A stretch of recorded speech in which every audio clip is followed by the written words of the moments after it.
Survival House Network.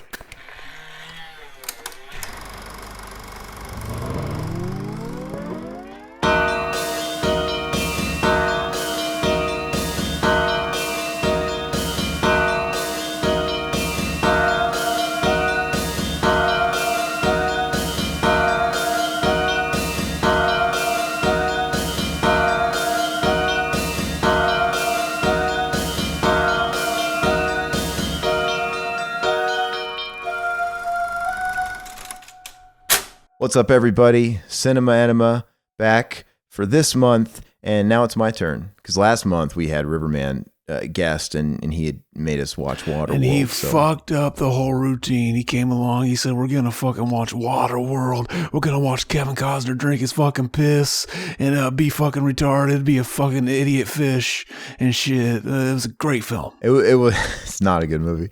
But anyway, it's amazing. Now it kind of goes back to the normal rotation. It's my turn. And so I picked the film. If you guys are familiar with this show, or if you're not familiar with this show and you guys normally just watch our commentaries, or listen to our commentaries rather, Enema is a little bit more of a standard podcast format. At the top of the show, we like to discuss news, whatever's on our minds and what we've been watching. And then the back half, we'll sort of get into the meat of the topic, what we'll usually talk about. Yeah. Did you tell them what you picked for this movie? Because I got to say, it's opened up on my IMDb. It fucking Ghost in the Shell from 1995. And the fucking cover art, she got some big fucking milky titties. They're not that big in the movie, but they're still nice. Well, so we never actually talk about the movie on the first half of the show. We don't actually bring it up until we're ready to talk about it in the second half. But I'm cooming right now. I'm cooming at this picture. So I had to bring it up. Okay. But yeah, so we're doing 95's Ghost in the Shell, the original anime, not that Scarlett Johansson one. But anyway, Ghost in the Shell actually refers to whenever you get cum brain and you open up someone's head, you jack off all over it, and then your cum it dries to form a thin candy shell. Okay. I had to say that because it's a funny joke. Yeah. And we don't always, so we'll do that in the back half, and we don't always talk about necessarily a film. Sometimes we'll talk about a whole franchise, or we'll have a discussion about a particular filmmaker. So it's a little bit more free form, a little bit more open, but today we're going to focus on one movie. But anyway, to kick it off, we're going to just go over a couple of news bits. I know pretty much the whole last year, news has been just shit. I mean, it's been slow news day every day because everything's consumed by real world events, quote unquote. But I do have a few little tidbits that we can go over.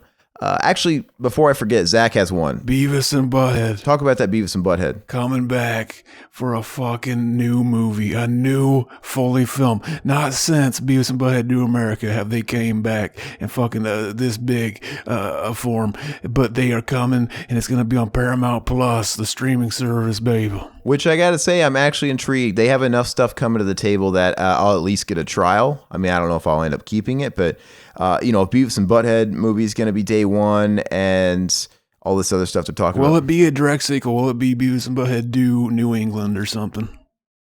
Well, New England's in America. Why would they go from doing the whole country to just doing a region of the country? You mean England? England. Fucking the old England, I meant. Okay, they go back in time? It's a time travel movie? That old one, not the sequel. Speaking, this sort of is a nice segue into the next news bit. Speaking of Paramount Plus, they just announced a couple days back that a new Pet Semetary prequel is coming to Paramount Plus as an exclusive. Oh shit, is it going to be a prequel to the fucking original or a prequel to the fucking remake? Well, I'm going to read it right here. This is per Dread Central. Paramount has confirmed that a prequel to Stephen King's Pet Sematary is coming to its streaming platform, Paramount Plus. Jeff Buhler has penned the recent remake. Who penned the recent remake, will write the script for the new origin story. Ugh, great. I didn't read that part. What do you got to do to pen a remake, especially a remake of that movie, which was just, hey, we changed it from Gage, that who gets done killed by the big truck, to the little girl instead. I penned a remake, Mom. Okay, so without knowing too much context, I would think when they say a prequel, well, they're obviously going to make a movie based on the Judd stuff, right? That we already kind of get flashbacks about. Like, what else could they make? But it says here, oh, wait, no, they're talking about the remake. Yeah, I don't know they haven't said what the prequel's going to be, but I bet they're just going to tell the Judd shit, which we've kind of gotten the prequel. Like, if you watch the original... You see, what we need is we need to get fucking our boy Edward Furlong back, and they need to go back and do the movie that they just touch upon in the beginning of the second movie. Fucking... I'd come. Like I said though, if you've watched the Mary Lambert original, I just don't know why we got the prequel. Like there's that like 5-minute scene where we're getting all that backstory of Judd and shit. Is that not enough? Why do we need a whole movie of that? Fucking, they should have named him Chud. Absolutely. Now the next news bit that I find personally interesting, and I actually am looking forward to, in the vein of they're in an attempt to expand this whole anime original series thing Netflix is doing, kind of like with what they had with Castlevania, which was really good. Which, by the way, Castlevania was drawn by an American studio, so it's just kind of anime and only aesthetic. That's Chad. It's the best of both worlds. It looks like anime, but they don't fucking do that skip out and the fucking in between animation shots. Fucking very Chad. What? That fucking bullshit they do where they fucking, it's fucking the camera's panning around and the character's mouth is moving, but nothing else on their fucking body's moving. Very un-Chad. Oh, the dubbing shit. Well, I think all animation is just like that, right? Any animation is going to look like that when you put anybody's voice into it because it's not real people's lips. It's animation. You're not following what I'm saying. It must be your autism, Aaron. And I'm the Aspie here, and you're not following my autism. You're talking about the dubbing, right? No, I'm talking about just the way they animate it. Fucking, the background will be moving and their face is like fucking just sitting there, like a fucking statue, but their mouth is moving. I mean, it's like their body isn't shaking. It's fucking hard to explain. I guess I know what you're talking about. Just that overall style. I get it. Very un-Chad. Anyway, keeping the theme with that, they just announced that there is a Terminator anime series for Netflix in the works, and it's by the Batman, the Robin Pattinson, the new one that's upcoming, co-writer. So this intrigues me. And I've said I wasn't expecting Terminator, but ever since I saw Castlevania, I was like, why don't they just do this with every video game or movie adaptation? Like, fuck these remakes. Fuck these like live action remakes. Fuck these adaptations of games and stuff. Like I'm not excited about a Resident Evil. I know Mac is, and I know like some of the locales and stuff look pretty cool that Mac always shares about the upcoming Resident Evil show, but I can't get excited about it. But I think the best place for something like that is a series and an animated series. Where you really don't have any limitations and you can be as sort of comic booky and over the top as you want and it still work because you're in the world of animation. And so I would be way more excited about a Resident Evil, like hardcore animated series on something like Netflix. Anyway, I always wanted an Alien series, which, before Disney finished their acquisition of Fox had an animated Alien. It might have been AVP or just Alien. I think it was like an Alien series that was supposed to be, I think, a Netflix thing. You want to see that Sigourney Weaver beaver in all of its fucking animated glory, where you can just fucking count all the little hairs on her fucking clip. Well, no. If it was a cartoon, they would make that ass fat. Oh, hell yeah. You know how they do it in big cartoons. Juicy fat ass and some big fat milkies. I can't say I was expecting Terminator, but this is the only place I could see this series going now because they continuously fail rebooting it as a viable live action franchise. But you take it to the animated, you take it to series form, and I don't know. I just think it'll work. And I think when it's animated, it's less offensive if they do it wrong somehow. You know what I mean? Then it's just like, oh, it's just a cartoon. But I think it'll be good. You know what would really fuck up the whole timeline is if in the future sequel, John Connor sends himself back to fuck his own mom in the past. That would just make everything fucking cease to exist. No, the savior of mankind would just have webbed toes or something, amazing. Right? Amazing. Incest, baby. Fuck yeah. I don't know, but I'm excited about it. I really liked, I know this is going to fucking trigger Zach, but I really like that.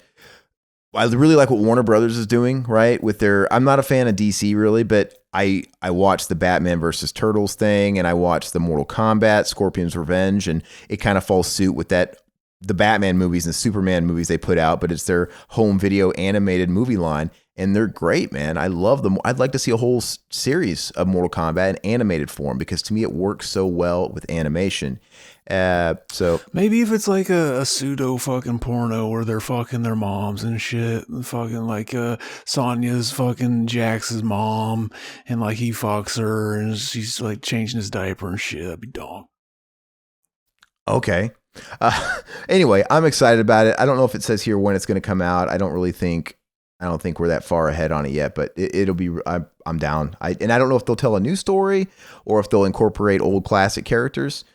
The thing is if they make a new Terminator movie with all new characters, I think it's less off-putting if that's in animated form. I'll be more open to all these brand new characters, or if maybe they should do the Future Wars right now. Right? Because that fourth one with Christian Bale was so terrible, but you think that's so easy. It's like, of course, anybody can make a great movie off of the Future Wars. And it seemed like such a great idea at the time. And I don't know how they fucked it up, but yeah, put that in animated form. I would say that's not a good idea to just see them fucking battling the whole time. That'd get boring. But it'd work in animated. I mean, I think it would work as an animated show. I don't know, but I look forward to it. Moving forward, not to trigger Zach even further, but the Mortal Kombat Red Band trailer that released a week or two ago, I guess here it's saying here that it is now the largest Red Band trailer of all time because it snagged 116 million views in its first week, and it beat the previous record holders, which were Logan and Deadpool 2. How the fuck would you even, like, before they were on the internet, like, how would you count how many people saw it? Yeah, I guess technically it's in the internet age. That's the only way to keep it fair. But it doesn't matter. I think what the takeaway here is that it was viewed more than Deadpool 2, which was really big at the time and really hyped up by. Does that include like whenever they run ads and make you watch it? Because some people might not want to watch it. Me, for instance. It says the trailer snagged 116 million views. I'm guessing that's YouTube. I mean, yeah, that's a lot of fucking autisms fucking walking around these parts. I'm one of them. Which only solidifies that. Hold on, for the record, back in 2017, the first trailer to Stephen King's It smashed the global 24-hour record with 197 million views. But that wasn't a Red Band trailer, so it still holds the cake, but not as a Red Band. But still, it only solidifies my thoughts that if all this stuff with the world going on that shut down the theaters and stuff wasn't happening, and this movie wasn't going straight to HBO Max in the first 30 days along with theaters, I really think this new Mortal Kombat movie would be a smash hit. And I think I don't know, it's almost, I mean, if the movie sucks, who gives a shit? But if the movie ends up being good, it'll be bittersweet. It's like, man, they could have had this big hit. I mean, I know they'll be able to measure success based on how many subscriptions to HBO they got by it, and it'll still warrant its sequels and stuff like that. But I don't know. I thought it was interesting, so I'm looking forward to watching it in April and just putting my stamp on it. And we're making Zach do it. Zach, you got to do a commentary with us, or something. We got to do it. I'll shit on it the whole time. I don't care. That's fine. That's what you do. Lastly, the only thing I'll bring up really quick is that that new Jordan Peele Twilight Zone ended after 2 seasons. That's it. It got fucking canceled. I thought the second season really stepped it up. Like it was fucking like I think every episode, like the worst episode in the season, I think was just like a 5 out of 10. Yeah, so yeah, like fucking. There was a lot of good ones in there. I thought. In the one they brought back in the 90s or whatever lasted longer than this one, and this one seemed like it could have had more promise. But the one in the 80s lasted like 3 or 4 seasons. The one in the early 2000s lasted 1 season. Oh, okay, that's what I meant then. All right, well that's it. That's all I got. Did you have anything else you want to talk about news-wise? But that's really the only things that I grabbed. Fucking, that's all I can think of, baby. It's like fucking like you hear a news story, it just kind of goes in one ear and out the other, and then whenever it's time to record one of these episodes, it's like, oh yeah, that's what we're supposed to remember the news for, is these episodes, and it's like I forgot. It's all good. Didn't we find out like there's another fucking streaming platform kind of Steve Urkel? Isn't there like a new Saved by the Bell or something on Peacock? That's on Peacock, but that's old news though. I mean, it's airing now, but they had announced that a long time ago. I think it's already had its first season. They're already planning a second season. Yeah, I guess since we recorded last, Screech died. R.I.P. Dustin Diamond. And yeah, you know what? While I was editing that episode, you said something about Dustin Diamond, and we didn't hear it while we were recording because we were all talking over each other. But like in the recording, I can move stuff around so that you can hear everybody, and we don't talk over each other. But Riverman said too soon, and I was like, Riverman already knew he died, and we didn't even notice. oh, That's fucking. oh yeah. Well, Riverman's a huge fan of that shitty show, and he called me up the other day. I wanted him to tell it on the chat. He's like, yeah, I went to Walmart and they had these Saved by the Bell shirts. I'm like, yeah, I think I've noticed those too. He's like, man, I couldn't help it. I bought one. He's like, anyway, I was paying for it and there was like a problem with ringing it up, and I'm holding up this entire fucking line of people looking at me, and it's this fucking grown ass man in his mid 30s, trying to get price checks on a Saved by the Bell shirt. He's like, it was pretty embarrassing. Fucking Chad. That's what you do. I guess so. So let's get right into next. We're just going to talk about what we've been watching lately. Zach, how about you take it, man? What you've been watching? At least, so basically since Waterworld. What have you watched in the last month? Since Waterworld, I was still on my TV show kick. I wanted to watch some TV shows. I started watching Oz, baby, on HBO Max. Good show. I watched the first season, and I liked it. I gave it a 7 out of 10 on the first season. I hear it gets better. So you haven't moved on yet? Not yet. I watched the first because the first season ends on a cliffhanger, and I'm like, I can't fucking stop now. I gotta know what happens. So I fucking watched the first episode, which got you up to date, and then I did the Night Stalker, the hunt for the serial killer. We watched that. We talked about it a little bit. I didn't realize he was a diaper sniper. Fucking crazy. Yeah, and really on Oz, yeah, I think Oz. It does. Each season gets better and better and better. And you get more invested in the characters and stuff as they're going. It does get better, so stay with it. Now, the diaper sniper thing, the Night Stalker, yeah, that was interesting because I had thought I already knew all the general facts about the Night Stalker. So I'm like, what? This isn't really that interesting to me. But yeah, I didn't know that he was napping the kids and molesting children and stuff like that. And it makes sense because when you watch the documentary, it's because he never was tried for that because they figured they already had him on the hook for multiple death sentences for all the murders. There was no reason to put the children through testifying and put them through that trauma. Do you think like he would have had groupies if people would have known about that? Like if he did have groupies when people knew about that would be even more fucked up. Yeah.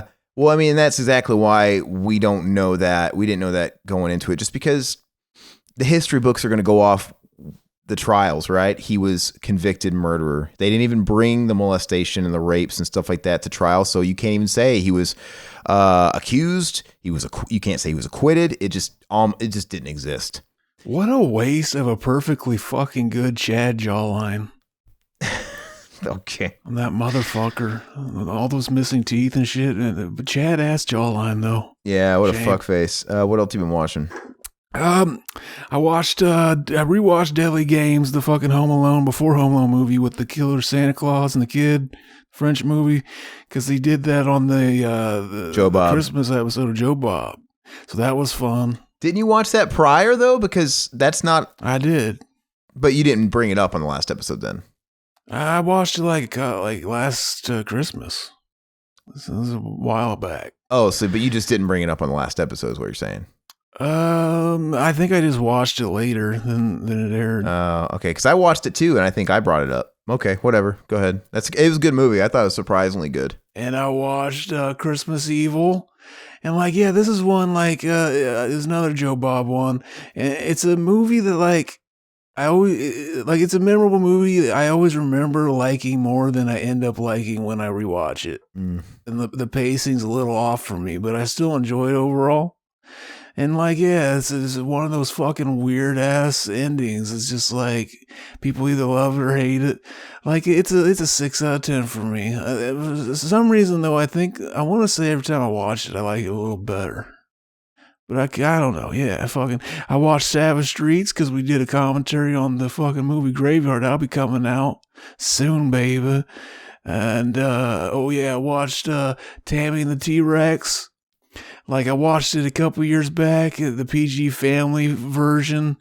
It was only available, and I thought it was like a 3 out of 10. And then like rewatching the gore cut, I thought it was more fun. And like, plus I was watching with Joe Bob. So it was even fucking, it was donk. And I thought like, this is fun. It's kind of like a fucking trauma type of movie. I might buy it on Blu-ray because Vinegar Syndrome put it out, baby. And it's got the fucking Chad killed in his fucking prime, way too young. Fucking, what's his name? Paul Walker. It's got Paul Walker. I'm going to cut that out so it sounds like I remember his name. It's got that Chad Paul Walker and a fucking jawline and could just fucking kill fucking me. It makes my fucking heart crumble, smash to pieces. I know. Fucking, Chad. I know I've brought this up on a live stream or somewhere, but I'll never forget my little brother, Dr. Sleeves, man, because my mom loved Paul Walker. And literally the fucking second it was getting out that he died, my mom posted something. Like, not everybody knew yet. It was that fresh. It was just now getting broke. And my mom posted something on Facebook, and he just, in true fashion of him, just commented, "Burn in hell, Walker." Like, what the fuck? Why would Paul Walker burn in hell? He's a fucking Chad. He's like a fucking godsend if there ever was one. He's an angel. Yeah. All right. Well, go ahead and finish your list. Never harmed anybody. What else have you watched, man? I watched Coming to America for the first time. Oh, yeah, okay. It came on fucking, what was it, Prime. And I was like, basically, I got to watch this because I don't think I'm going to be able to renew my Prime because, like a little lower on the cash this time. So I'm going to watch this because I might lose Prime. So I watched it, and I wasn't really in the mood for a comedy, but I knew I had to watch it. Otherwise, I was just going to fucking miss it, not get to watch it. And I liked it. Like, I wasn't laughing a lot, but like I enjoyed it. Like, I think it was just because I wasn't in the mood for a comedy when I watched it. But yeah, looking forward to seeing the second one now, even though it's rated PG-13. But it's kind of funny because watching Coming to America, R-rated back then, it translates to a PG-13 now, right? There's some nudity in it though. That's basically the only thing. And then I watched a movie called What Haunts Us. It was a documentary. It's like an hour and 12 minutes.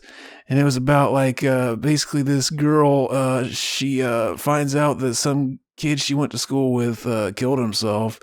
And it's basically like, a big thing because a bunch of kids she went to school with are killing themselves, like the class of 1979, I think it was. And like basically she goes into it and basically uncovers that a bunch of the kids were getting molested by I think it was like their English teacher or something. It was worth the watch. I think it was on Prime too. I'd recommend. I gave it an 8 out of 10. I liked it. There you go. And I watched that Gretel and Hansel movie. It's fucking Oz Perkins, our boy Tony Perkins, his son. He makes these kind of slow burn horror movies, and like, I thought it was a little underwhelming. And I've seen all of his. I've seen a couple of his stuff, and I'm always left feeling the same way. Like the story is usually lacking for my taste, but like they usually have really good visuals and everything else. I mean, I think he's only got like 3 movies. It sounds like you've watched almost all of them then. He's got like 3 horror movies, but like I think maybe he like acted in other movies. Yeah, it's hard to tell. Fucking, he has like a bigger filmography though. And this is gonna like get my fucking my horror card, my fucking my cult cred fucking revoked. I watched Big Trouble in Little China. I've never been a huge fan of that movie. I mean, I can get it. I mean, I can understand it. I think it's fine. Like nothing happens that's really like grabs me and pulls me in though. Like it's not weird enough for my like it's weird, but it's like when I want to watch a weird movie, it's gotta be fucking weird, baby. Like I don't hate it. I don't dislike it. It's just. Was that your first time watching it? No, it was. I watched it with Joe Bob though. I got the old Monster Vision. Okay. With the movie edited in. And then I watched Hairspray. John Waters fucking accidentally made a fucking family movie. It's Ricky Lake? PG movie. Yeah, it's about like It's like a fucking kid going on TV, fucking dancing and shit. And it's kind of like centers around like 1962 Baltimore during the whole like segregation era, like when they were trying to like, desegregate and everything. It was, I gave it a 6. It was like, yeah, it's like, oh yeah, this, it's entertaining for what it is. I don't know if I'll watch it again. But like, yeah, fucking a guy, a fucking dude who fucking Divine, he killed it. And that was the last movie before he died. Did you know Divine, he was actually going to be a reoccurring character on what was it? Married with Children. He was going to be the kid's gay uncle, Peggy's dad, or Peggy's brother. I mean, it could have been her dad. Yeah, I think you brought that up. I think you brought that up in the past, maybe. Fucking shame. When we did a commentary. Shame. Bundyful life. Yeah. Well, okay, what else? That's my last one, baby. That's your last one? So I'll try and be brisk about some of the shit. Really quick, though, this isn't a first-time watch, obviously, but I recently acquired somewhat recently acquired the 4K box set of the Predator movies. And unfortunately, I pretty much had to accept the fourth movie in it because it was a collection, but that movie's dog shit. But I've been rewatching those the last few days, and I rewatched Predators, which I've seen a few times, and I've never understood, the Robert Rodriguez produced Predators, directed by Nimrod Atal, I think his name is. I saw that one time and I completely forgot about it. But then I started watching it again thinking like, yeah, I've never seen this. And then I was like, I did see this. Yeah. I don't think it deserves the hate it gets. I think it's a solid 7 out of 10. It's fun. It's paced well. It's, it's action. It's fine. It's got cool sets. It was filmed in Hawaii. It's really pretty to look at. I don't get the hate on that one. And then today, I actually just like 30 minutes ago before recording this, I rewatched Predator 2. Now, Predator 2, I've watched it I think it was only my 4th time watching Predator 2.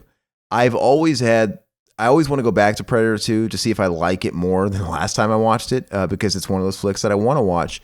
And it never really changes. In my opinion, Predator 2, the first hour is boring. Yeah. It redeems itself in the last 40 minutes. Like once the Predators, going after Danny Glover and they're jumping through all the apartments and shit, and he goes to the spaceship. The last 40 minutes or so is really good. Now, but by the time you get to that 40 minutes, you're kind of exhausted, right? And you're not appreciating it. Like me, you kind of zone out. Like after an hour, you're zoning out a little bit, and once you hit that really exciting part, it's like, yeah, but I'm just not feeling it anymore. But so if that was the whole movie, what's in that last portion, the last 40 minutes, it would go toe to toe with the original, because what's good at the end is good. But yeah, the first hour of Predator 2, it's a whole lot of not the Predator, right? It's all this sub-story about the gang wars and shit and the fucking cops. And obviously the Predator's picking off people in these gangs. And they're like, oh God, there's this third faction we don't know about. I mean, but we don't really see the Predator. But they're still keeping it focused on the gang wars, and they don't know who's killing these other people. And so yeah, pretty much if it's a Predator movie, it gets good when the Predator really makes his presence. And it's kind of a shame because Bill Paxton, who's awesome, and he's this guy that's been a part of Terminator, he's been a part of Aliens, he's been a part of the Predator franchise. He's pretty much in all the shitty, the not so good part of the movie, because by the time he dies, like after he dies is when the movie starts getting good. Like he's in none of the good part of the movie, which is kind of a bummer. And it's an even bigger shame because the first one is just such a classic. Yeah. Fucking probably one of Arnold's best movies. But people kind of forget that, like, they don't judge it as an Arnold movie. It just it's its own thing. Yeah. Well, it's like, what's your favorite Arnold movie? No one ever says The Predator because they don't really think about it as an Arnold movie. Well, it's a shame because I really think, as much as I don't hate Predator 2, and I respect that every Predator movie is different, I think they really missed an opportunity not just keeping Arnold around for the whole franchise. And it really could have been a franchise equivalent to Alien, where Arnold was synonymous with those movies like Ellen Ripley and Sigourney Weaver was to the Alien movies. You know what I mean?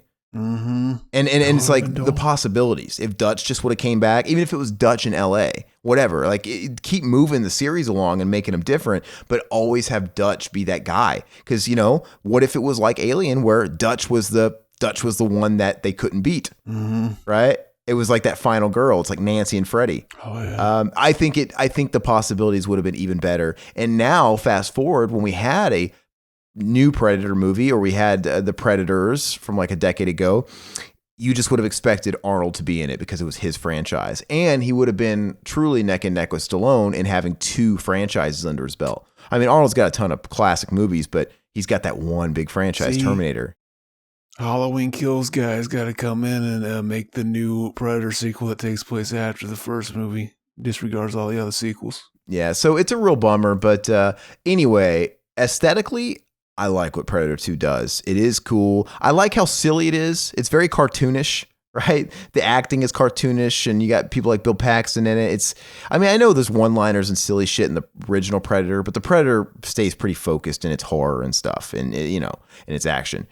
2 is pretty pulpy, man. It's pretty weird. It's kind of got a weird noir look to it too, and it doesn't know if it's like, is this present day? It looks like it's kind of present day, but yet some of the guns seem kind of futuristic. It's like it doesn't really know. It's very interesting. So I like the way the Predator looks, and like I said, once the Predator is really revealed, it's really good. If only the rest of the movie was like that. But yeah, I don't know. I think without its redeeming third act, it's like a 4 or 5, but I think the last 40 minutes is strong enough to where it's like, I'll be kind and give it a 6 because I really like the last 40 minutes. I'll remember that next time I go to watch it. I'll literally just watch the last 40 minutes, I guess. I watched Domestic Disturbance, that Vince Vaughn fucking Travolta movie. That was all right. That was a decent movie of the week. It gets shit on, but I liked it better than fucking people were trashing on it. I mean, real self-serving script, but whatever. The thing was like fucking 85 minutes long, so that alone gave it a 6 out of 10 for me. I remember that movie coming out. I don't think I watched it. It's got a lot of self-serving things in the script that just conveniently move the plot along, but who gives a shit? Like I said, you're entertaining me with some cheesy, Vince Vaughn and cheesy, what's his fucking name? Scientologist chin guy. John Travolta. You're giving me like a movie of the week fucking thriller. It's fine. And like I said, it's only 80 minutes or 85 minutes. It's not offensive. 6 out of 10. I watched The Guest House with Pauly Shore, and I was looking up reviews of this, man. Dude, people were just bombarding this with like half-star reviews, and I was ready to hate it too, but I didn't hate it. Dog. And did you see it? I haven't yet. So the fucking Pauly Shore Mark has not watched his new film. Well, don't get me wrong. It's stupid, but I was laughing pretty consistently throughout it. Oh, yeah. And I've watched a lot bigger movies where I didn't laugh once. So it's like he was doing Pauly Shore at his most Pauly Shore, and I was so fucking dumb. It was so stupid. It was so hilarious. I mean, it's not a great movie by any stretch, but it's not bad. I didn't hate it. Mm-hmm. It's probably a 5 or a 6 out of 10, maybe a 5 out of 10, but it's worth watching if you like Pauly Shore, and it's worth the gags. The sum of the parts, they don't equal the whole or anything else, but like the scenes are there. Did you watch the movie and the entire time remember, like, this is after he's aware of Zach and Aaron's presence and the VL house? The Reviel house. The Reviel house. After he met us, we influenced it. Exactly. There you go. He's like, I want to call this the Revival House, buddy, but I can't. I'm going to call it the Guest House. So basically the Guest House is like post-Reviel House. Before that is pre-Reviel House. And I got to say, too, when you watch the movie, it's a who's who of C-list cameos. Like, it's got tons of cameos popping up, but they're all like C-listers. Mm-hmm. But it's still funny. There's something about it that's... So it's like his movie Pauly Shore's Dead, which is a great film. With a bunch of C-list cameos. No Fred Durst in this one, though. Exactly. I watched this Scott Atkins movie called Avengement, which was actually a lot of fun. It was a 7 out of 10. I watched...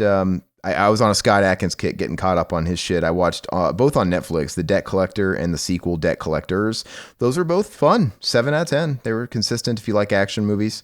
Watched Finding Nemo. I don't get it, man. I think I'm just over the animated shit. I think if I would have watched Finding Nemo when it came out, I probably would have given it higher marks, but I'm just kind of so over Pixar and all that shit. They should have gave him honestly, a fucking comb over haircut and called it Finding Emo. Yeah, honestly, I gave it a 6, but that's just because I could acknowledge the work that went into it and the fact that it is a good narrative, but it wasn't doing anything for me. As far as my enjoyment, to be honest with you, I couldn't be bothered. I'm like, I really don't want to be watching this. So it just wasn't for me anymore. I'm just kind of done with all that shit, to be honest with you. I watched Mile 22, yet another generic fucking Marky Mark movie. This guy is almost as bad as The Rock these days, and the shit he pummels out. It's just mindless. It's like, why is this shit here? I watched. Let me see. The Lookout. You ever seen that movie? I don't think so. Joseph Gordon-Levitt. He plays this college kid that got into a car wreck, so his neural function is really off, and like he can't remember shit very well. He knocked himself retarded, basically. Well, kind of. Like, he's not stupid, but he has no filter. He says shit. Like, his social cues are off. Or it's a good movie, man. And his roommate's played by a blind Jeff Daniels, and he works for a bank. And it's basically kind of a heist movie, but it's really, really, really good. I gave it an 8 out of 10, and it's got a real indie vibe about it, but it was great. I think if any of you guys can catch it, you should watch it. You think if Joseph Gordon-Levitt made a podcast, he would call it Levitt or Leave It? He should. Clever pun. I watched Breakdown, that Kurt Russell movie. It's fucking awesome. Exactly. I loved it. You ever seen that? Nah, Breakdown. Yeah, Breakdown. That's a great movie. It's a great movie. And the thing is I watched that one time on Skinamax, fucking back when it was probably fresh to Skinamax.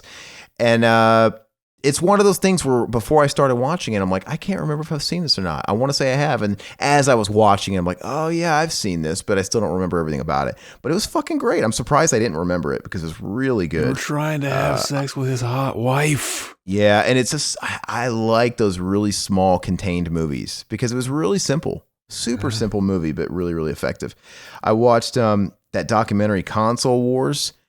Didn't care for it. I mean, it's maybe a 5 out of 10. I will never watch it again. It was that one that was produced by Evan Goldberg and Seth Rogen. Was it about like fucking Xbox, PlayStation, or? It was about the Console Wars, which was like the Sega and Super Nintendo, the Genesis. Yeah.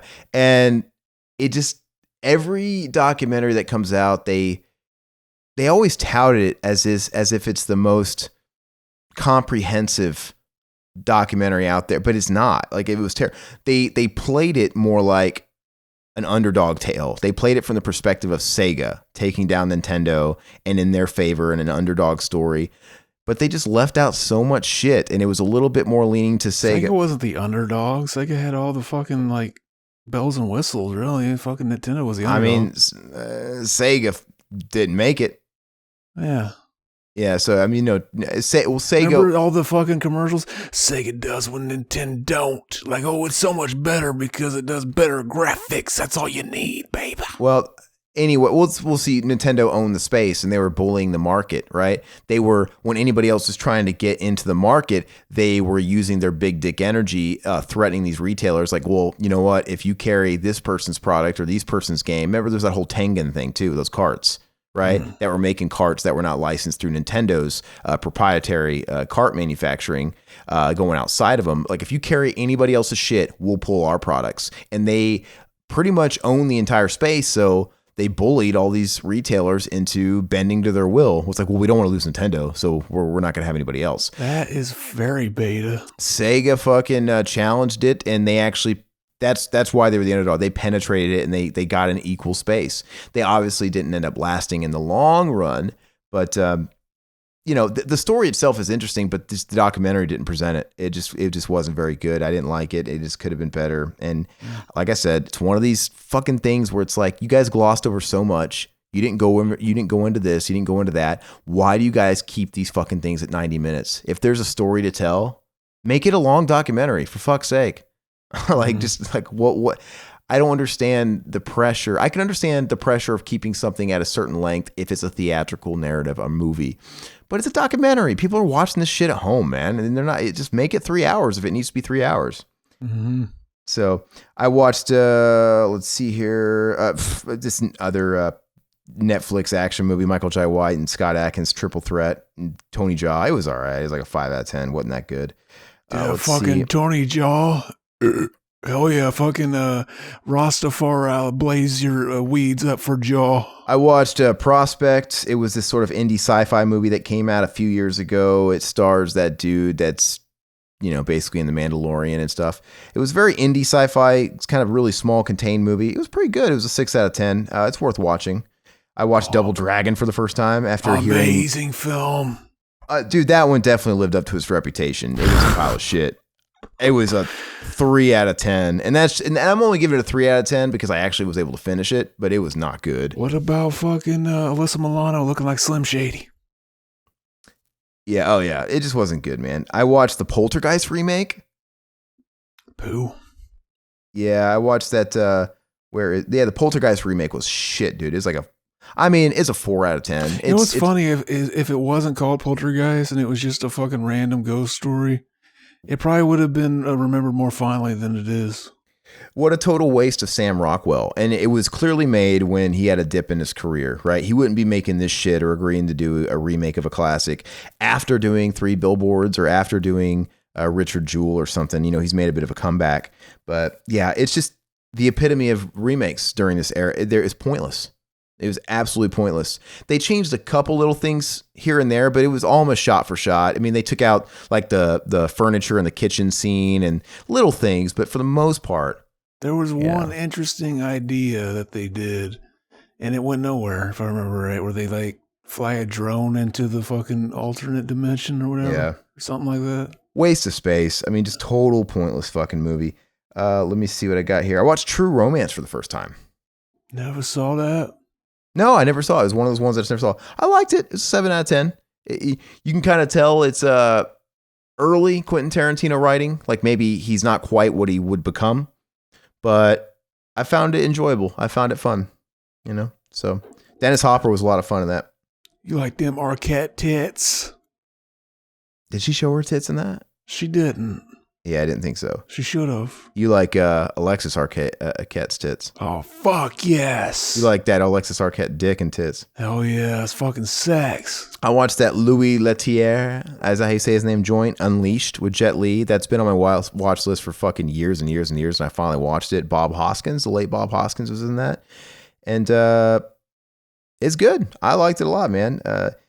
Let's see. You ever seen that? No. Louis Leterrier, he's the guy that did Transporter 1 and 2. So it's kind of got that style as far as the action. He's a French director and he's got his own stamp for sure. But it's definitely got a story there. And Morgan Freeman's in it. Freeman is in it also. But I really liked it. Let's see what else I got. I'm wrapping up here. Let's see. You'll wrap it up, B. No, go ahead. Dance with the Devil. You ever seen this movie? No. It's that's not the actual title. That's like an English translated title. What the fuck is it called? Like the real title. I don't know why Letterboxd dumbs everything up. Let me see what it's actually really called. Dance with the Devil. And the Pale Moonlight. Okay, it's Perdita Durango, right? That's really I think what it's professionally known as. That was a fucking whacked out movie, man. Dog. It was starring.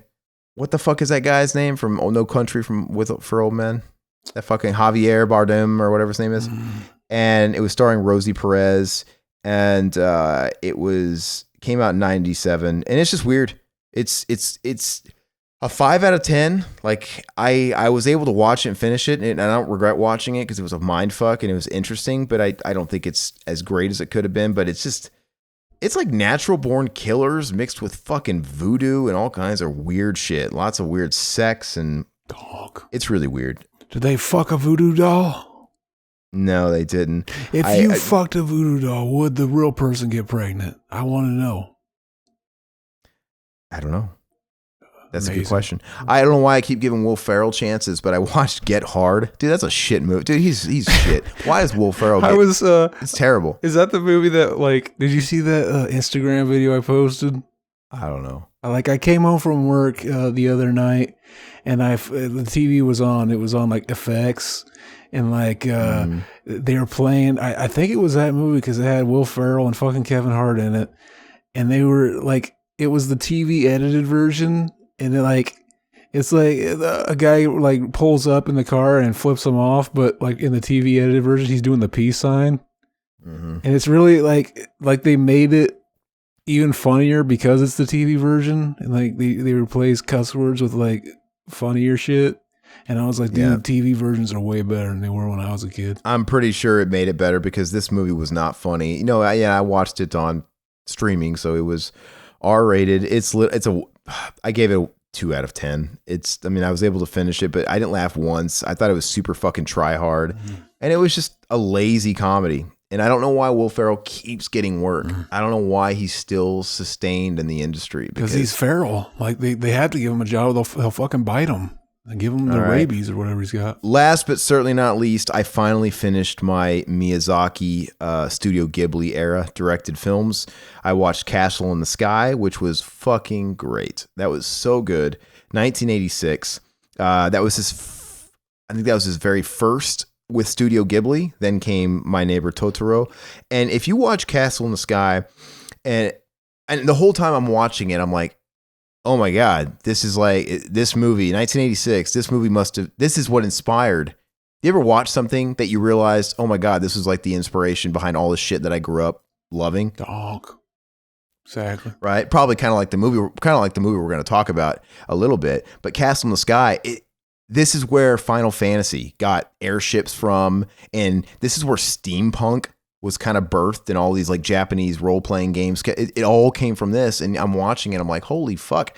And I'm seeing all these things that are huge parts of this movie, and I'm like, this has totally been ripped off. Like I played this game, and this entire fucking thing was in that story. It's like, what the fuck?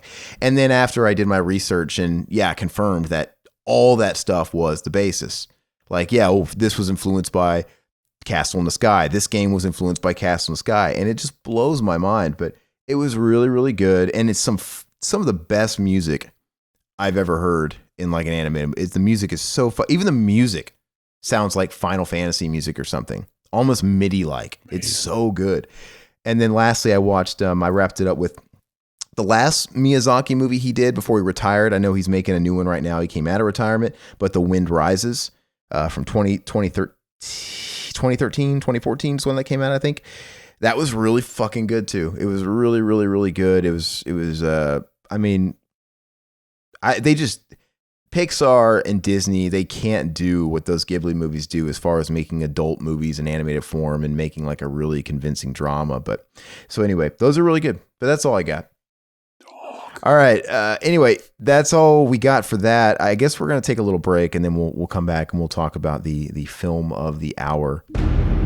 What's a simulated experience again? All your memories about your wife and daughter are false. They're like a dream. Someone's taken advantage of you. They were trying to make you ghost hack into some government officials. Do you understand what I'm saying? But that can't be. I had a picture of her. She was there.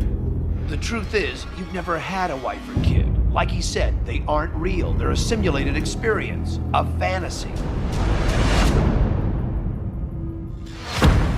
Are we talking about the Puppet Master? The infamous mystery hacker? We don't know a lot either. No clue about age, sex, or background. All we know for certain is this person is on the international most wanted list for crimes including stock manipulation, illegal information gathering, political engineering, several acts of terrorism. The nickname Puppet Master comes from the ghost hacking. My code name is Project 2501. I am a living, thinking entity who was created in the sea of information.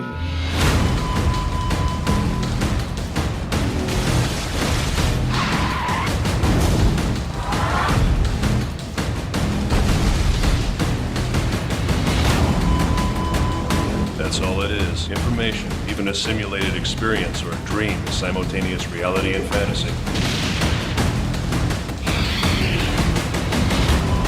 The net is vast and infinite.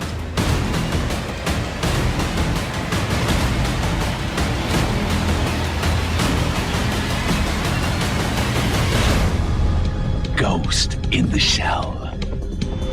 On Blu-ray and DVD. MF Coon. All right, guys, welcome back. Now we're going to be talking about Ghost in the Shell. Now, I chose this movie just because in the last couple of months, I've sort of been coming to an awakening with the whole anime thing. It was never my genre. I think I always sort of pigeonholed that shit into a corner and just sort of had my little stereotypes about it. But I went and I wanted to dive into sort of the gateway drugs of it. And I'm glad I did, because I realized that they're not all like that kawaii bullshit and the girly and the gay shit and the kind of frou-frou shit. And I don't want to watch that frou-frou lame shit. I ain't with it. I don't want to watch. I said some shots at your bitty. Okay. What? I was doing the fucking gratata thing. Oh, ratatata. Yeah, I don't know. So, but that's kind of what I always imagined when I thought of Japanese anime and stuff like that. But watching these flicks, and a lot of these flicks I've been watching, I mentioned the Studio Ghibli stuff, mentioned movies like this or Akira and stuff.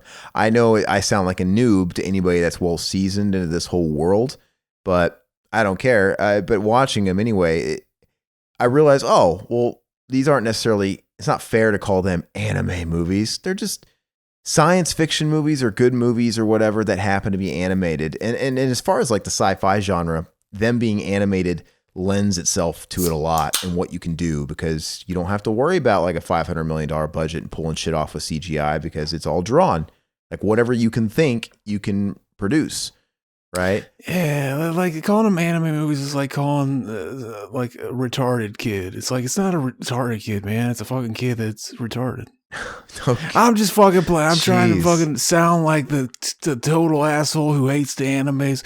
See, I never really hated the animes. Fucking in fact, like, yeah, if I could draw worth of shit, like I'd like to learn how to, but like, yeah, like there's a part of you that's just like, you know what? If like you could get the chance to write any script you want and like fucking money wasn't an object and stuff, You go like animated. that, animated is the safest way because you can make it as extravagant as possible as long as you can fucking draw and you know, do it all yourself and not have to pay a bunch of a big team of people to animate But it. Like, but even if it was a whole team, you're looking at a fraction of the cost, because I mean I know you haven't seen Akira yet, but if you were to make Akira a live action movie, it would be a $300 million movie. And I know they've tried to remake it. I think Martin Scorsese wanted to do it with Leonardo DiCaprio, and it almost happened, and it just kind of slipped into developmental hell. And I'm like, I don't know, but there's something really neat about the animated portion, and certain things work in animation better. They just do. Mm-hmm. The way characters act, some of the dialogue, just some of the actions. People in real life don't move the same, and if you try and replicate, like if they made an Akira live action movie, you know they're going to really keep it to the gritty stuff. They're going to leave out those little Japaneseisms, those little anime. They might kill some of the soul of it a little bit, but I don't know. Anyway, I'm not a seasoned pro with this stuff either, and I've only watched the movie, right? I'm new to it too, so there's a lot of themes going on with some of these movies, and I'm not here to talk about Akira yet. We're talking about Ghost in the Shell, and Ghost in the Shell, there's themes in here.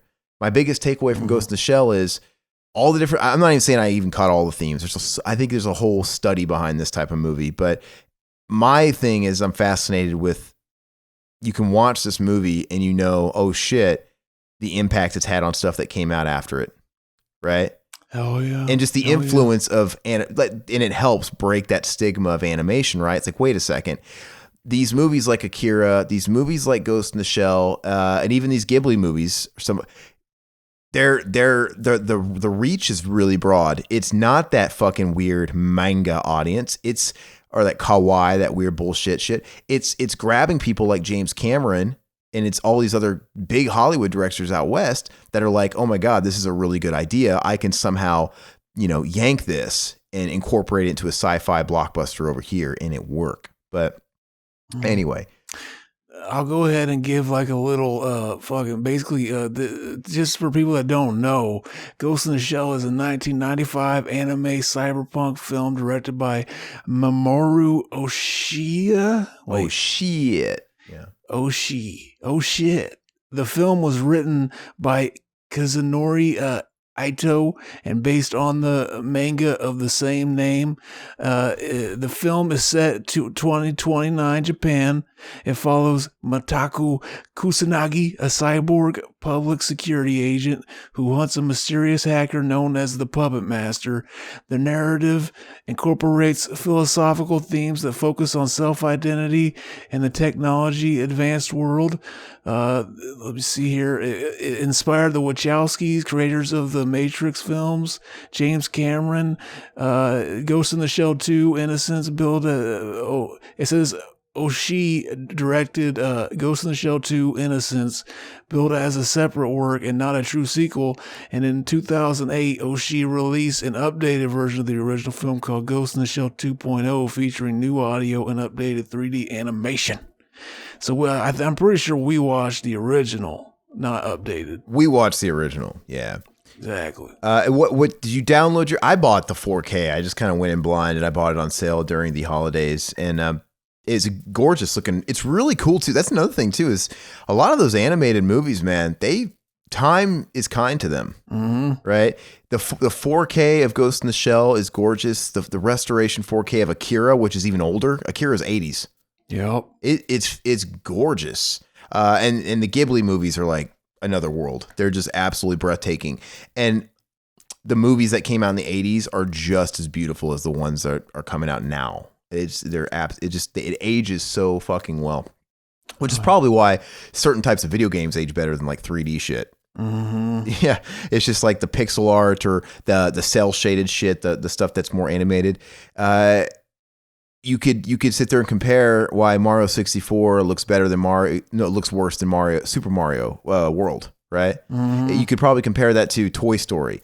My Neighbor Totoro looks way better than Toy Story 95 does today, because you watch Toy Story 95 today, you can see where their joints are like not quite connecting. You can see like one of their eyes fucking bugging out and shit. It's just looks a little archaic. Very Chad.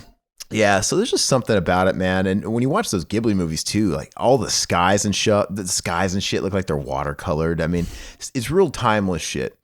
But anyway, I honestly don't even know where to start when we're talking about Ghost in the Shell, because it's almost overwhelming. I'll read the plot summary, and like I'll mention, because like I told you that we were gonna record this last night, and I had to push it back because like I was just having a hard time.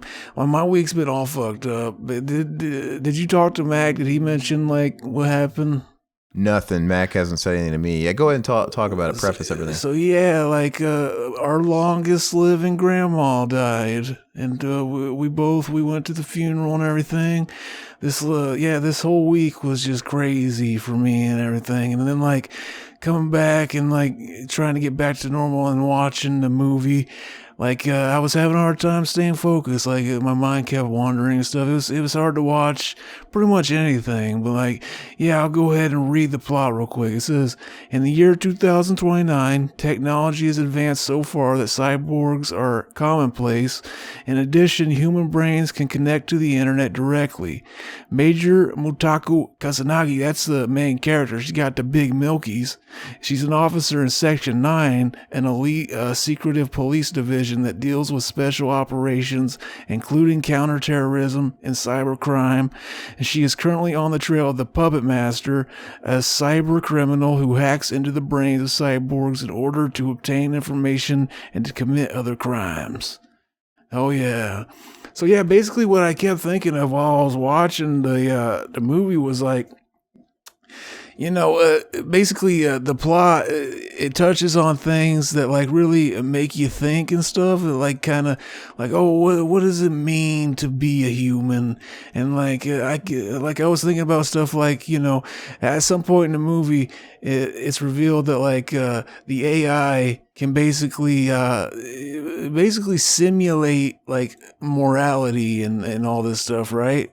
And I was thinking like, man, if we could create a machine that could like simulate, even if it's simulating morality and stuff like that, even if like all the memories it has is just like it was programmed in there, like if we knew that it was like, you know, it was feeling the same thing we would be feeling if we were going through like, you know, because like usually whenever they're talking about building machines, it's like, oh, what's the point? Like, oh, we're gonna make it do like labor we don't want to do. So then like whenever the idea of like, you know, sentient you know, like machines comes into play, it's like, oh, would they end up fucking realizing they're just being used as slave labor, stuff like that. And then it's like I was thinking like, you know, if we knew like they could develop, you know, their own morality and all this stuff, would it be like you know, immoral to use them as slave labor? Like even if it's just like you know what I'm saying? Like if at some point it's just like we're kind of getting into the Blade Runner shit too. Exactly. With that. Exactly. Yeah.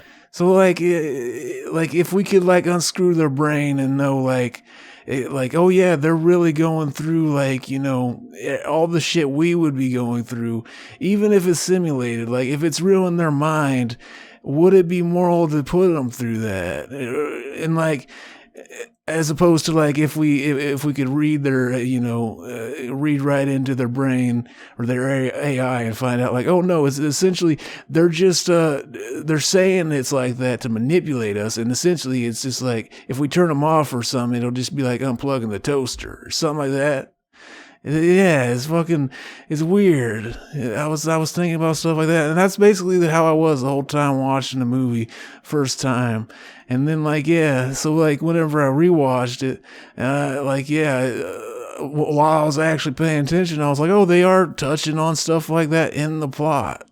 Yeah, I mean, you could see the influence that this shit had, especially, I mean, what comes to mind too, like James Cameron is cited as an influence, and you know what he got for Avatar, right? Mm-hmm. The portions he got from Avatar. I mean, Avatar is basically Ghost in the Shell mixed with Pocahontas or Ferngully or whatever, right? It's that old story mixed with Ghost in the Shell. Mm-hmm. And you could even say like Steven Spielberg's artificial intelligence. I mean, it's not like this started it. Blade Runner came before that and influenced a lot of shit, but parts of Ghost in the Shell, Blade Runner, all this stuff is in Metal Gear Solid. It's probably in Deus Ex and shit like that, and all these games that are coming out now. But the biggest one that is like directly influenced by this movie, The Matrix. Holy shit, The Matrix. Mm-hmm. And as I was watching it, I'm like, this is the fucking Matrix, but better, in my opinion, because I don't really care about The Matrix. Mm-hmm. And then sure enough, when I did my research, I mean, it was obvious, and I read that, yeah, the Wachowskis, they literally went to their producer, Joel Silver, with that movie and said, we want to do this in real life. This is what The Matrix is. Mm-hmm. They just copped it. Wow. But yeah, I don't know. And maybe and I know I'm in the minority with something like The Matrix. It doesn't do it for me, but this is why that kind of thing just works better in animation for me. Mm-hmm. Instead, you get a 3-dimensional claymation looking Neo doing all this crazy shit, and it looks really weird. Yeah, and then like later in the movie, I don't know, maybe it's kind of a spoiler or whatever, but like they reveal that like the puppet master's ultimate goal, like maybe I missed something, but like this is what I took from it. But like it was like he wanted to like merge with the main character to create like a new like a being, because like he did. Yeah, he was talking about how like, oh, you know, whenever machines reproduce, we can only make copies of ourselves.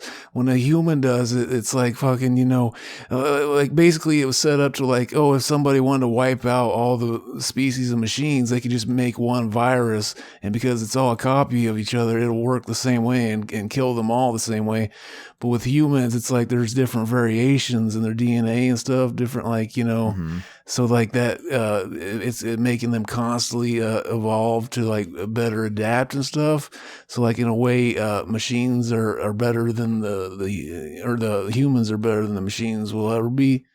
Like, yeah, it was fucking cool ideas going on in here. And like, yeah, you notice like all this stuff like, oh yeah, because it's been done after this, it's like, yeah, I've kind of seen movies do this before, but this is probably like one of the first ones. Yeah, and I guess I could see how you can either, or you can maybe do both. It might not be either or, but you either appreciate it because you're finding sort of more of an origin or a source of some inspiration, or you might walk into it like, I respect it, but it's kind of been there, done that for me because I've seen this elsewhere now. Mm-hmm. It's the Black Sabbath effect. You can listen to Black Sabbath now and be like, why are these riffs so great? They're so ABC and proto, but no, they are the greatest riffs because these are the riffs that have been copied a million times over that you've heard a million times already. That's why it's, you know what I'm saying? You can't look past that and realize the greatness, the skeleton, the bones. But I didn't have that with Ghost in the Shell as far as like, oh, well, I've seen this, done this. No, I was more on the fence of just appreciating it and giving it the full credit. Same thing with Blade Runner, man. So Blade Runner, when I've mentioned this too before, it's like I grew up loving something like Mega Man X and that whole series. Mega Man X took its entire fucking story from fucking Blade Runner, the whole thing. And when did Mega Man X come out? This was a manga, right? So Ghost in the Shell was a manga before it was a movie. I'm trying to think. Mega Man X, I want to say Mega Man X came out around 95 too. Probably, yeah. So you could even say that it was influenced by Ghost in the Shell. And even if the movie wasn't quite out yet, if it was too close in the running there, it was a manga. And I have to believe it was probably really popular in Japan. So the story was out there. So I can see Ghost in the Shell and Mega Man as well. Mega Man X. So art begats art and all that shit. And so no harm in that. I love it. It just produces more and more art. But it blows me away that we can grow up like worshiping something that we actually come across and we latch onto. And like, God, it's so great. I've never seen anything like this. And then you find out, oh, it was just influenced by something else. 93 was Mega Man X. Okay, so, but I like I said, if somebody said they were influenced by the manga over there in Japan, because I don't know how big the manga was in America, right? Because we kind of had this anime manga explosion in the States sometime in the 90s. But there was a whole time, I want to say, that this shit was really just prominent in Japan before the explosion over here happened. But anyway, I wouldn't be surprised if whoever was making Mega Man over there was not heavily influenced by, for all I know, every other person was reading this manga on the fucking subways over there. I don't fucking know. But it's interesting. And you play Metal Gear Solid, and I love that so much, and that wears its influences on its sleeve. But you play a game like Snatcher, Hideo Kojima's first game, and it's like, okay, Blade Runner. It's just Blade Runner, right? I read that Metal Gear Solid was inspired by this, Yeah. On here. It's really, really neat. And actually, like I said, towards the end of the movie, there's a scene where she's like fighting what looks like a Metal Gear. Yeah, no, 100%. And at the end of the day, it doesn't make me, I could see how somebody would go, fuck, my whole life is a lie. like if you worship something like Metal Gear Solid and you wrote your college thesis on Metal Gear Solid and it inspired you to make games or write a movie script, and then you find out, oh, well, this wasn't as original or creative as I thought. Exactly. I'm not like that. I don't feel that way at all. I'm like, oh, it impresses me more. It's like, oh, it makes me feel better. It's like, wait a second. Because sometimes, I mean, me as somebody that wants to be a creative type person, I enjoy writing. I like the creative aspect of shit. Maybe you could beat yourself up like, God, man, all the ideas have already been thought of before. Like, I love Metal Gear Solid, but I'm never going to be able to come up with something that unique. When you find out that all these people are doing is imitating, taking pages from what, they're all riding on the shoulders of giants, right? And they're taking ideas that influence them and kind of molding it into something unique. That actually just makes you feel better as a creative person, right? Like, oh, okay, well, I shouldn't feel this intimidated because, Hideo Kojima didn't necessarily come out of this out of thin air. He took an amalgamation of all these things he liked. So I'm like, okay. So to me, I think it's really helpful to see the roots of some things. Yeah. So, yeah, I mean, and in Ghost in the Shell, it's a logo we've seen since we were kids, the 90s. I've seen Ghost in the Shell printed everywhere. I know it was obviously a really big property. It's had a series. It's had sequels. It's had offshoots, which I don't. If I had to imagine that it's probably they all vary in quality. I'm sure that it's not all. I don't know. There's a lot there. But and there's been video games. There's PlayStation video games and shit like that. It's a pretty big deal. Obviously, it was a manga, as we established. I can say that I kind of want to dive in and I want to watch a couple of the sequel movies. And I hear the sequel movies are not necessarily direct sequels. They're they kind of stand on their own. I don't know. But I'd be interested. I know there was a series. I kind of want to dive into it and see what it's all about. It's often mentioned that the ghost is referring to the consciousness inhabiting the body, and the body is the shell. That's what the title is kind of, and it's kind of like it's like a reference to that the Ghost in the Machine. What was it, like a fucking philosophical thing? I don't remember who posed it or whatever, but that's what it's referring to. Yeah, but this I would say, well, when I started going on my fucking anime crusade, I started with the Ghibli movies, which, by the way, the Ghibli movies are way different. There's nothing really science fiction about Ghibli movies. A lot of those have like a lot of themes about environmentalism, a lot of war, a lot of historical stuff, like the very, very grounded shit in a way, but then you have really fantasy stuff like Spirited Away, but it's not quite like this. I think I just have a newfound appreciation for stuff like this, and it's kind of this was the first one like this that I watched, and this is important. Like if you've never seen Akira, Zach, it's good that we talk about this or you watch this one first because Akira is like next level mindfuck.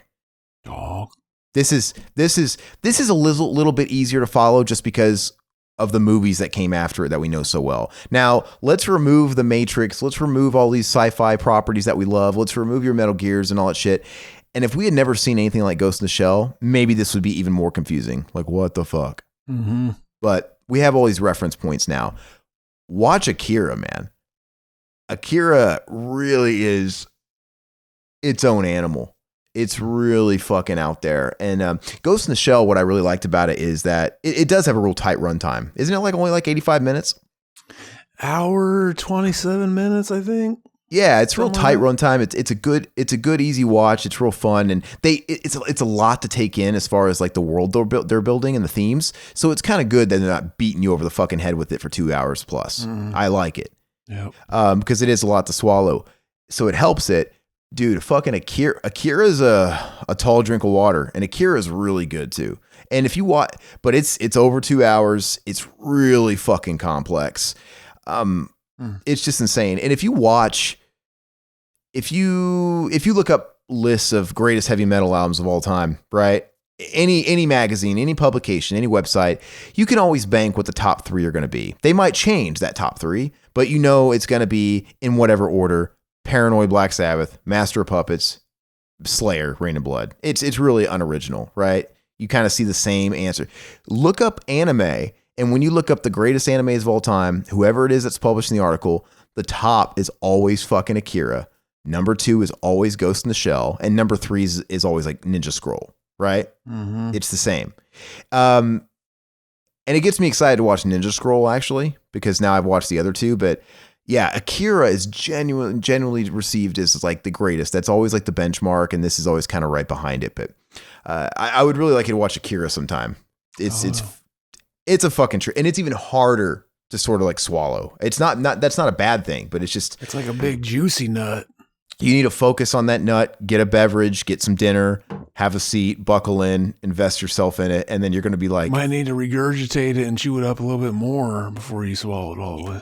Yeah, and you'll be like, after you watch Akira, it's one of those movies you're going to be going online about and like kind of getting other people's opinions and theories and shit, because it's a mindfuck, but it's one of those other movies too that you're like, okay, this, I can see where... Not as much as this. This is like, okay, we know what, we just listed a whole bunch of properties that have clearly ripped something like this off, that have ripped Blade Runner off, whatever. You can find that in Akira. And Akira is one of those movies that people like James Cameron, all these people have been very vocal about being very heavily influenced on it because it's very sci-fi. It's very fucking nuts, but it's even more unique. It's just, I don't know. And it's really cool. It's very futuristic, kind of like this.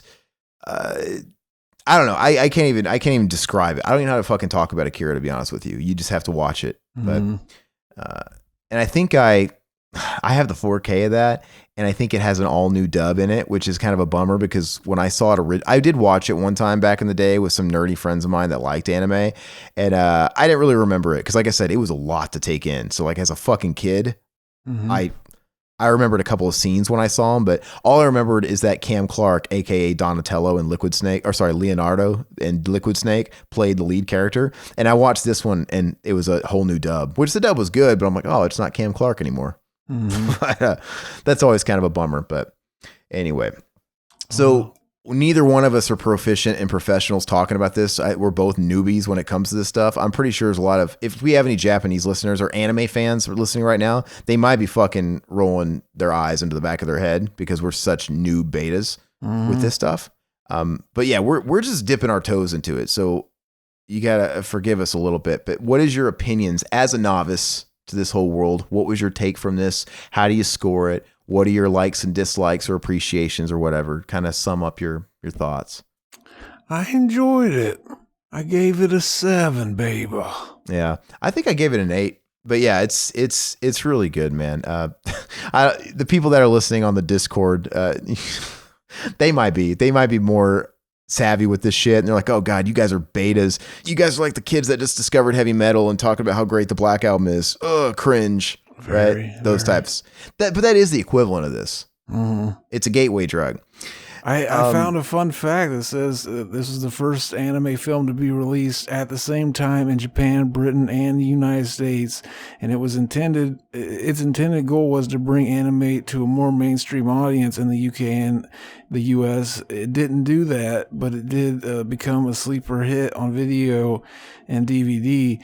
And it says this film is one of the few anime films that enjoys a better reputation outside of Japan than it does in its native country, with the film having lower ratings on Japanese sites when compared to Western sites. Even in otaku anime circles, the Ghost in the Shell franchise is considered rather niche. Very Chad. Very beta. When this movie came out, I mean, I think this is getting kind of close to when the whole Western anime explosion happened. I want to say a lot of that was due to the popularity of fucking Dragon Ball Z and Toonami, right? In the mid to late 90s. Mm-hmm. That's and maybe that's not when it hit, but I was in middle school. So to me, that's when I noticed it being hit. Like 6th grade, 7th grade, and just everybody was fucking watching that shit. And I know Dragon Ball Z, I remember Dragon Ball Z was getting shown on TV earlier than that, because I remember seeing it on certain cable channels, but it wasn't a big deal. It had like 3 a.m. time slots, right? And nobody was watching it. It was really obscure. But then once it really hit big and they had acquired the rights to show it in America on Cartoon Network, Toonami, and stuff like that, it took on a huge life. Mm-hmm. But yeah, no, Ninja Scroll's up next for sure. Like I said, and that'll kind of create the trifecta. And like I said, I watched all the Miyazaki directed Studio Ghibli movies. So that's where I wanted to start. I've watched a few non-Miyazaki ones too. And those ones vary in quality. They're not quite as good, but the Miyazaki ones are all fucking great. Like, I mean, they're almost all 8s, at least 8s. So, but yeah, I mean, good times. And I think I actually might have enjoyed it a little bit more because, like, I've never seen like anime. Like I like to fucking twist nipples and meme that, like, oh yeah, anime. It looks like shit. It's animated bad and poorly. But yeah, I'm kind of just fucking. It's stylistic. It's different than I'm used to. But yeah, I don't think it's bad or anything. So yeah, well, I think that kind of added to it. What about this though? So we like video games. If Metal Gear Solid wasn't a video game first and it was just an anime, that's how that would translate. What we play on the video game is basically like an anime. Like, that's not like we're not playing a live action movie. Isn't that more like an anime? Mm-hmm. Right? And I imagine it's very thematic and film-like anyway when you play it. If you watch that as an anime, it would translate the best in an anime. Because you have when you have these wacky characters like Psycho Mantis and shit, it's like straight out of anime. I mean, you would like it. Mm-hmm. It's the same thing. We're just used to play. When we get this weird shit, we're used to playing it with a controller, but we're not used to watching it as a movie. But it's really no different. So yeah, no, I really dig it, and I'm glad I took the dive into it. I'm glad I'm not saying I'm gonna be a total fucking anime guy now. Like I said, there's a lot of shit that looks off-putting. Like, I don't want to get too into the weird. I'm just not into the really frou-frou stuff. But like I said, it's not fair to sort of categorize all that, because you could do the same thing with live action movies. We need to get into the lolicon. No, the lolicon. I'm not gonna do that. No, that's all right. What did I watch? And I'm sure, like anything else, just like live action movies, they vary in quality. I'm sure there's so much anime out there. I watched that Street Fighter 2 animated movie, which I have seen that when I was younger because I love Street Fighter. And I rewatched that just because it's been years. And I'm like, yeah, this isn't that good. And it came out in the mid 90s at the height of Street Fighter 2. And I'm like, yeah, it's not that good. It's all right. It's like a 5 out of 10. So it's not all created equally. Oh yeah, I'm seeing a fun fact right now that the main character in Ghost in the Shell was made to be androgynous sex-wise, but to look feminine. So she could be the first fucking Catboy. Very sexy. Indeed. The cat boys, they're ruling Twitter right now. Yeah. So do you have any idea what you're gonna pick for your next Enema choice? Like, what are you gonna make me watch? I think, or are we gonna let the patrons do that? Well, I know we're doing commentaries. We're gonna let the patrons do that, or you want to pick one? I don't give a shit. We could do my pick and then do the Patreon one, whichever. Okay. Because I was gonna do the before the snow melts, I wanted to do the fucking Eyes Wide Shut and get our boy on for that one, the GOAT, because he really likes that movie, and you've never seen it. No, that's a perfect one, actually. And I think that's what's going to get me to finally sort of clean out my fucking closet of, Kubrick and sit down and watch it. So Kubrick. Yeah. He's a Kubrick. So I think that's a great choice. Just a brick of calm. Amazing. And for me, I don't want to sit there and just do anime over and over again, but maybe if it's not my next choice, I really do want you to watch Akira. I really want you to watch that. So I probably will pick that at some point in the not too distant future if I don't do it on the next one. But and I even kind of thought an idea would be cool to talk about the Predator franchise, like not just one movie, but like maybe that would be a fun discussion for a Cinema Enema just to talk about, because there's only 4 movies. It's not too cumbersome. You've seen a couple of them, I'm sure, enough to where you don't really have to bone up too much on them. But cumbersome. Yeah, cumbersome, and they vary in quality greatly. But I kind of thought that was a fun idea too. But anyway, that's all we really got for this. We want to remind everybody that starting this next month, so immediately after this airs, when we get back into the normal podcasts for the BTM show and the commentaries, it is Patreon month. So anybody that's on our Patreon, we have a post up on the Patreon where you can just list your pick. And we're suggesting that you give us 2 or 3 or however many you want in descending order. That way we want to make sure we can give everybody a shot at getting one. But if we have to double up on somebody, then we'll kind of move on to your number 2 pick, if that makes sense. But I know some of you guys have already put some out there, but just reiterating it because we're going to start that in the next couple of days. And I think we've already got a couple of good ideas that are part of that. So do you have anything you want to add? Anything you want to promote? Is Mac and Zach back yet? What's going on with that? Fucking me and Mac, we've been talking about it, and we know what our next movie's gonna be. We're waiting on the Scumbags, and we're gonna do a movie and keep Scumbags for later, and hopefully try to get some people listening live and maybe join in for the Scumbags. But yeah, we're gonna do it soon, baby. Cool. And I also want to pitch the Patreon. Like I said, if you guys want to join the Patreon, if you guys are interested in supporting us any more than you guys already are, which is more than we can ask for by listening, we have a Patreon, and you guys can listen to the shows live like we have some folks doing now here on a private Discord. We do have a Discord that's available for everybody, where a general chat is available and things like that. But to listen in on the shows, that's for Patreon exclusive. For the cost of a black coffee, basic bitch coffee, you can support us for a whole month, and you can get access to that along with bonus content, early access to all the shows, behind the scenes footage, lost footage, prank call shit. Riverman's been putting up a lot of videos exclusive on the Patreon. There's actually a really good one up there right now where he's reviewing and going over his Friday the 13th box set. Mm-hmm. That's pretty funny. Goat's on there, and he got a real kick out of it too. I'd like to promote that on top of this show. We obviously have the BTM commentaries. We've been around for many years, if you guys aren't familiar. So if you think there's a movie that we probably should do, maybe Google it, because there's a chance we've already done it, because we've been at it for a long time. And we've been doing live chats more and more. We're going to do those. I mean, those have been going on every weekend, and some even throughout the week, where we kind of bullshit over games and stuff. We had a really fun live hangout where it was just us chatting. It was Goat from Movie Graveyard. It was Bat 32 with Exploited. Riverman was on. We had Josh James from R-Rated. Oh, yeah. And it was just a fucking party, man. So those are really fun. And we're going to try and get more and more people together to do that more often, because everybody had so much fun doing it, and they were down. So the more of those parties we can put together, maybe more so on a weekend basis, we'll try and get as many as we can. It's just more fun for you guys to join along and be a part of those live chats too.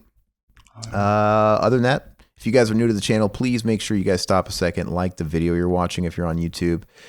It's going to help us out in the algorithms. And likewise, if you're on free feeds where you're listening to podcasts, leave us feedback, 5-star rating, friendly word or two, whatever it is on that particular format. That helps us. That helps. And we got Teespring, of course, if you guys want to wear some swag and support us at the same time. All right. Yeah, dude. Thank you guys so much for all the support. We appreciate it greatly. And I think that's it. We'll catch you guys next time. Bye-bye, puppets.